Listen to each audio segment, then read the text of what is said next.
Kiwa kutumikia Mungu ni jambo la maana sana. Usidanganyike kama hao watu walio madanganyika, kuanja sema watu wa Mungu wakaanja semezana, mbona ni bure kutumikia Mungu? Ni bure kujichunga chunga, sasa tunatumikia Mungu. Mbona waovu wako na jenga, wako nafanya nini? Mnawazaka zile ndio baraka? Haiko ile ndio baraka.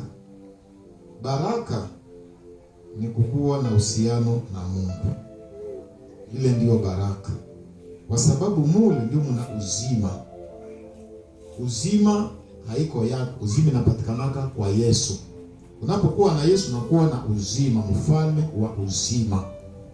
Uzima itakuwa biashara yako, uzima itakuwa kwa watoto wako, uzima itakuwa katika mambo yako yote. Ndio maana kutanisha ya kwamba kutumikia Mungu ina faida yake kubwa. Nilikuwa kijana, nimezeeka, sijawahi kuona mwenye haki akiachwa wala mtoto yake akiomba chakula. Na ndio maana tunashauri sana wa baba na wa mama, kazi moja inayobaki kwako ni kutumikia Mungu. Na ndio maana tunashauri ya kwamba geuza biashara yako iwe kazi ya Mungu. Geuza kazi yako ya mikono, Mungu apate moyo sehemu. Haleluya. Katika kazi unayoifanya, uruhusu ya kwamba hii ni kazi tunaifanya pamoja na Bwana. Sehemu ya Yesu ni hii. Tunafanya kazi yangu hii inafanya hivi kwa maendeleo ya kazi ya Bwana. Inafanya hii, unageuza kazi yako ya mikono iwe kazi ya Bwana. Kwa sababu kama hautafanya hivyo, itatoweka kesho, haitakuwa na ukumbusho milele. Lakini waliomtumikia Bwana watakuwa na ukumbusho milele na milele.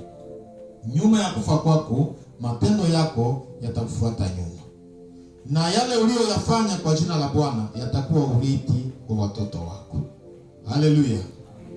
Yaani utakuwa umeacha urithi unaofaa kwa watoto wako, na tena itakusaidia nyuma ya kufa kwako.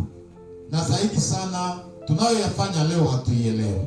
Tutaona faida ya kazi tuliyofanya kwa jina la Bwana, tutaiona zaidi nyuma ya kufa kwetu. Huku mbele ndio tutaona faida ya wewe kumtumikia Bwana. Tutataka ona Biblia inasema kwamba ndipo sasa wenye haki